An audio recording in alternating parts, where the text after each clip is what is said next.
우리는 우리가 살고 있는 시대를 풍요의 시대라고 말합니다. 특별히 미국에서 살면서 우리는 세상에서 가장 풍요한 나라의 혜택을 입고 있습니다. 어디를 가나 먹는 것이 차고 넘치고 무엇 하나 부러움 없이 누릴 수 있는 곳이 바로 미국입니다. 우리가 그 풍요로움을 누리다 보니 언제나 항상 이 나라의 풍요에 감사하고 살 수 있습니다. 저도 목회자로서 미국에 사는 것이 그렇게 여유 있고 풍성한 것은 아님에도 불구하고 그래도 20년 동안 항상 하나님의 은혜로 잘 지내왔다라고 고백하게 됩니다. 언제는 매월 닥치는 이런 폐이나 이런 문제 때문에 참 쪼달리고 힘들 때도 있었어요. 그런데 그때마다 엘리야의 까마귀처럼 저를 돕는 이들이 있어서 잘 넘기면서 살아왔습니다. 참 감사하고 참 고맙다라는 생각을 하며 살아왔어요. 그래서 저는 지난 20년의 미국의 삶을 엘리야와 같은 삶이다라고 표현합니다. 마치 엘리야처럼 누군가 내가 어려울 때 돕고 그래서 그 순간을 잘 넘기며 살아왔다라고 고백하게 됩니다. 이처럼 미국의 풍요는 세상이 부러워할 만큼 엄청나고 대단합니다. 세상의 자원을 40% 정도 소비한다라고 할 만큼 미국은 엄청나게 풍요로운 나라입니다. 무엇 하나 부러움 없이 쓸 수 있고 우리가 조금만 노력하면 큰 어려움 없이 살 수 있는 곳이 바로 미국입니다. 그런데 우리가 궁금한 것은 이러한 물질적 풍요가 우리의 영적 그리고 우리의 혼적 풍성함을 이루어낼 수 있냐는 겁니다. 영적으로 혼적으로 우리를 성장시키고 성숙시키는지에 대한 물음을 던지지 않을 수 없습니다. 우리가 이 풍요의 시기에, 이 IT 혁명의 시기에 우리가 지금까지 귀하고 소중하게 간직하였던 그런 가치들이 정말로 잘 작동하고 있는지 우리는 묻지 않을 수가 없습니다. 우리는 말합니다. 겸손하고 겸비하며 다른 사람을 배려하고 이타심을 가지고 살라고 말을 합니다. 그 가치는 단순히 세상이 가르쳐준 가치가 아닙니다. 주님께서 우리에게 그렇게 살라고 말씀하셨기 때문이에요. 주님께서 우리에게 그렇게 살라고 말씀하셨기 때문에 그 가치들이 지금 이 풍요의 시기에도 작동하고 영향을 미쳐야만 하는 것입니다. 오늘 본문의 말씀을 보면 거지 나사로와 부자의 이야기가 나오고 있습니다. 거지 나사로는 부자의 집 앞에서 버려진 채로 항상 배고프고 항상 고생하며 살았습니다. 여기저기 허른 곳이 많아서 개들이 와서 심지어 그 헌 곳을 핥을 정도로 그는 참 고생하며 살았어요. 반대로 부자는 먹을 것이 많았고 풍요로웠습니다. 항상 잔치를 베풀었고 좋은 옷을 입고 살았습니다. 그런데 어느 날 이 둘이 죽음을 맞이하였습니다. 나사로는 아브라함의 품에 안기었고 부자는 음부에 빠졌습니다. 부자는 음부에 빠져 큰 고난을 당하였고 나사로는 아브라함의 품에서 큰 위로를 받게 되었습니다. 왜 거지 나사로가 그 위로를 받게 되었고 부자가 큰 고난을 당하였는지에 대한 정확한 설명은 없습니다. 아브라함이 말하기를 부자는 세상에서 좋은 것을 받았고 나사로는 고난을 당하였으니 이제 나사로는 위로를 받고 부자 너는 고생을 해야 된다. 이렇게 설명하고 있습니다. 우리는 좀 난감하지 않을 수 없어요. 왜? 부자이기 때문에 이 부자가 고난을 당하여야 했는지, 왜 거지이기 때문에 아브라함의 품에 안겨야만 했는지에 대한 설명이 정확히 되지 않기 때문입니다. 그럼에도 불구하고 주님께서 이 비유를 말씀하실 때에는 주님께서 하시고자 하는 뜻이 있습니다. 그것이 무엇인지에 대해서 우리가 말씀을 좀 더 깊이 묵상하고 그 말씀을 조금 더 세세하게 읽어보면 그 의미를 우리가 찾을 수 있지 않을까 생각합니다. 오늘 본문의 말씀에 보면 나사로를 이렇게 표현합니다. 부자의 집 앞에 버려진 채로 있었다. 그는 또한 먹을 것이 없어서 부자의 집 상에서 떨어진 음식을 주워 먹었다. 성경에 보면요, 개들은 주인의 상에서 떨어진 것을 먹는다고 하였습니다. 그것이 개의 숙명이에요. 그러나 사람은 그렇게 해서는 안 됩니다. 그런데 나사로는 지금 부자의 상에서 떨어진 것을 개와 싸우며 그것을 주워먹는 그러한 처량한 신세였습니다. 반대로 부자는 자색 옷을 입고 좋은 것을 누리면서 잔치를 베푸고 향락을 누렸습니다. 문제는 그가 그렇게 향락에 빠져 있을 때에 고생하고 괴로움 당하고 어려움 당하는 나사로를 외면하고 도외시하였다는 겁니다.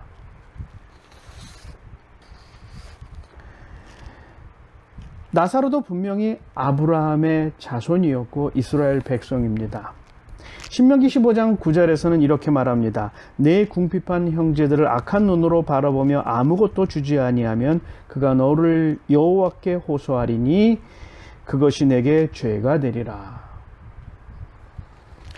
나사로는 넓은 의미에서 부자의 형제입니다. 그런데 나사로가 지금 병으로 고생하고 굶주림에 허덕이고 있었습니다. 그러한 고생하는 나사로를 지금 부자는 외면하고 무시하였던 겁니다. 저는 그 부자의 행동에서 선한 사마리아인의 비유에 나오는 제사장과 레위인의 모습을 읽을 수가 있습니다. 주님께서 말씀하십니다. 누가 이웃인가? 제사장과 레위인은 강도 만나서 폭행을 당해 거의 죽을 지경에 놓인 이를 외면하였습니다. 반대로 사마리아인은 그 위험한 순간에 그를 치료하고 그를 데리고 그 위험한 지역을 벗어났고 또한 그를 쉬게 하였습니다. 주님께서 말씀하십니다. 그가 이웃이다. 그가 바로 하나님의 사람이다. 주님께서 원하시는 사람의 모습이 그렇다라는 겁니다. 그런데 지금 부자의 모습에서 우리는 레위인과 제사장의 모습을 볼 수 있다라는 거예요. 제사장과 레위인이 그 폭행당해서 크게 상처 입은 그 사람을 외면하였듯이 이 부자도 거지 나사로를 외면하였던 것입니다.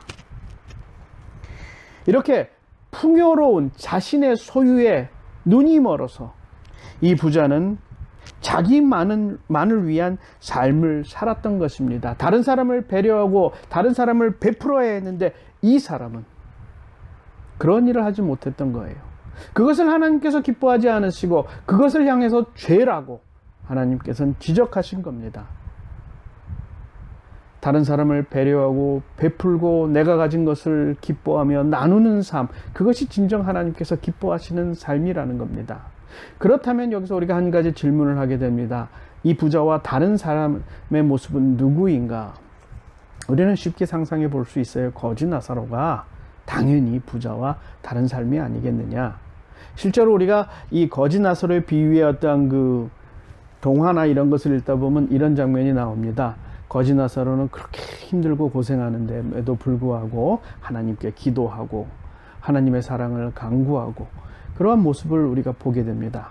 안타깝게도 성경에는 그러한 내용이 없어요. 그저 단지 그가 고난을 당하였으니 이제 위로를 받을 것이다. 저는 이 본문에서 다른 사람을 주목하게 됩니다. 바로 아브라함입니다. 오늘 본문에서 거지 나사로가 죽은 후에 아브라함의 품으로 돌아갔다라고 하였습니다. 그리고 그가 아브라함으로부터 위로를 받았다라는 거예요. 아브라함은 어떤 사람입니까?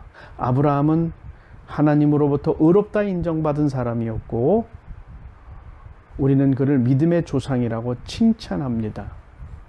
아브라함이 성경에 보면 참으로 의로운 사람이었어요. 그리고 그는 굉장한 부자였습니다. 창세기 13장에 보면 그에게 은과 금과 가축이 풍성하였다 그랬습니다. 얼마나 자기가 가진 소유와 이 가축들이 많았는지 목축지 때문에 조카 롯과 싸움이 있을 정도로 그의 종들이 그 목축지를 소유하기 위해서 싸움이 있을 정도로 엄청난 부자였습니다. 그는 그렇게 엄청난 부자였음에도 불구하고 그 자신의 소유에 매몰되지 않고 그는 베푸는 사람이었고 남을 배려하는 사람이었습니다. 창세기 18장에 보면 그는 나그네 3사람을 자신의 집으로 모셔서 융숭하게 대접합니다. 성경에서는 나그네에게 잘 대접하라고 가르칩니다. 그들이 먼 길을 오가는 사이에 크게 고생하고 힘들기 때문에 그들을 대접하고 그들을 잘 돌보는 것이 하나님의 사람의 모습이다라는 겁니다. 아브라함은 그와 같이 행했어요.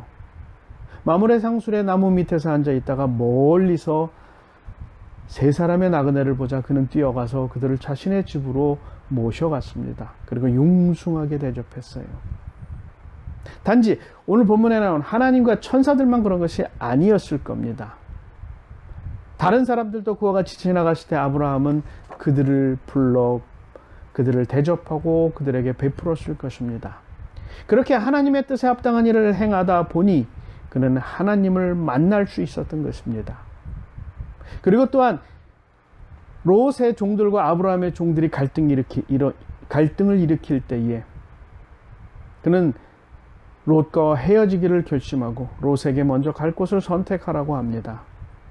그는 조카를 배려하는 사람이었어요.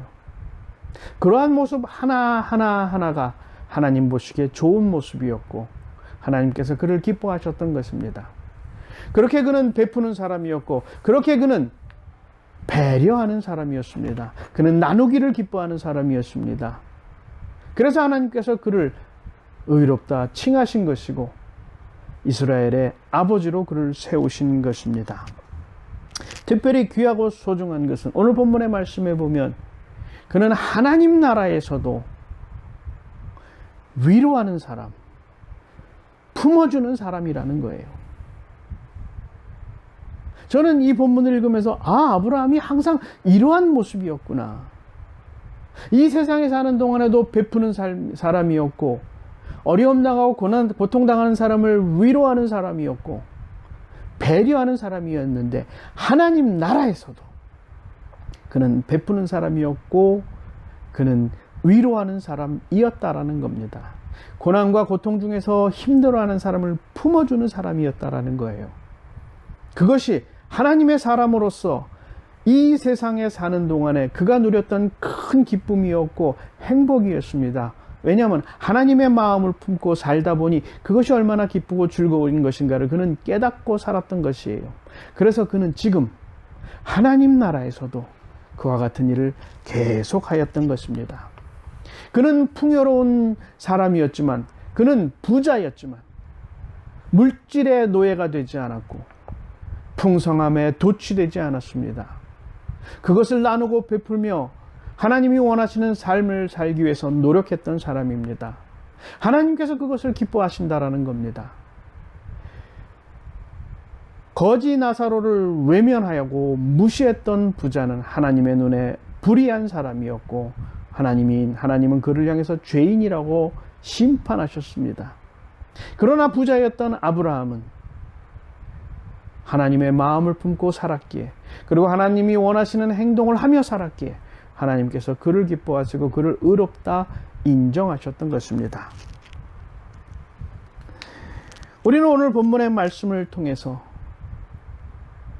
이 풍요의 시기에 하나님의 백성으로서 우리는 어떻게 살아야 되는지에 대해서 다시 한번 깊이 묵상할 필요가 있습니다. 세상은 풍요의 시기요, 무엇 하나 부족함 없는 풍성함의 시기입니다. 그러나 성경은 말합니다. 물질은 바람에 나는 겨와 같고 아침 이슬과 같다 하였습니다.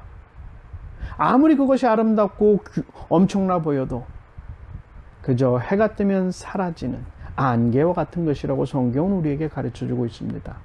그것을 추구하며 따라갈 때에 우리는 그것에 매몰되고 그것에 도취되어서 넘어질 수밖에 없습니다.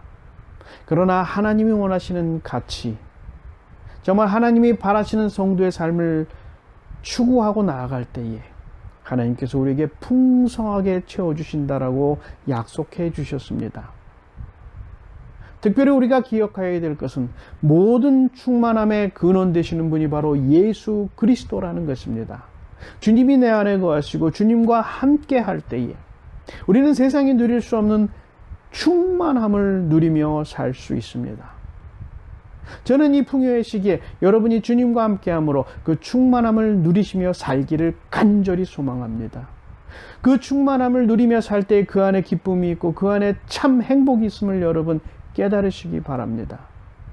여러분 이 시간 주님께서 주시는 그 풍성함과 충만함을 누리며 사시기를 주님의 이름으로 축원드립니다.